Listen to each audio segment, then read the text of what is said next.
All right, so it's time to add my fringe to this panel. The way you're gonna figure out how much fringe to cut is first you need to know how many loops you wanna fill with fringe. What I prefer is to do not a fringe in every single loop, but to do a fringe in every other. So just to make sure that you have, just count how many loops you want to do. I would start by counting from the bottom, and I'm gonna skip every other. So I'm gonna count 1, 2, 3, 4, 5, 6, 7, 8, 9, 10, 11, okay? The reason I counted from the bottom is because I just wanted to make sure that these pieces here both have fringe at the bottom. So I had 11 places up this side that I wanna do, so same on the other side. So I'm gonna have, for this panel, 22 places where I wanna put fringe. I already pre-cut my fringe. This is gonna be much shorter because it's for my 5-year-old daughter. You can really cut your fringe however long you want. My recommendation is to do 3 pieces of fringe per spot. So I'm gonna put these 3 strips. I'm gonna start here at the bottom. I just pull them through like this.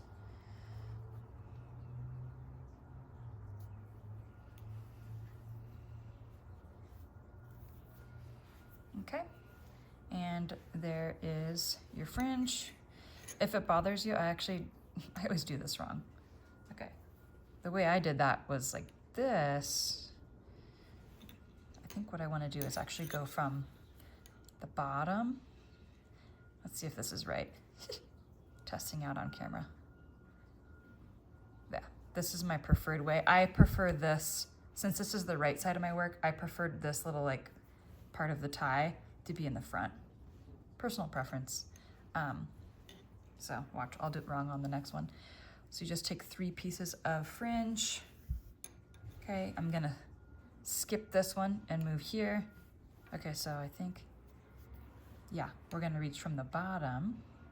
I always do this wrong and then I correct myself.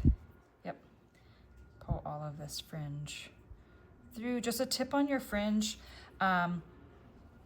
If you like it to just be kind of raw and you don't care about like even edges, you don't have to cut the fringe at all when you're done.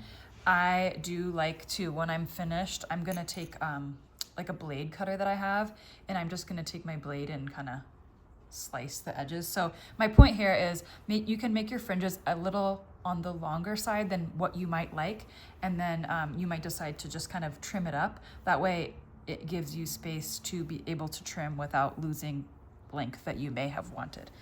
Okay, so we're just gonna continue this. And so just to clarify, if you're trying to count number of like strips that you would need for your fringe, for this one, I counted that I would need fringe in 22 loops. And if I do 3 pieces of fringe per loop, that would be 66 strips of fringe for this panel. And then I also would need 66 fringe or pieces for my other panel. As I'm working, I can just tell you my tip for how I cut these quickly. Depending on how long you want your fringe and what pieces of furniture you might have in your house. I used, for this short fringe, I used like the back of a chair, and I just kind of wrapped my yarn around the back of the chair so that it was all gonna be the same length.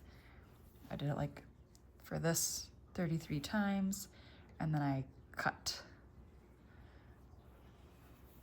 instead of just measuring out individual strips. That's much faster for me.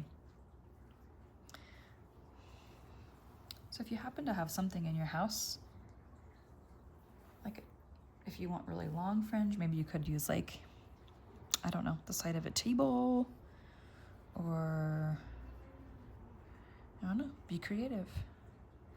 Or just don't, just make it take longer. Okay, so we're just gonna continue adding our fringe every other like this till we get to the top, and then I'll do the other side. I'll show you what it looks like when I am done.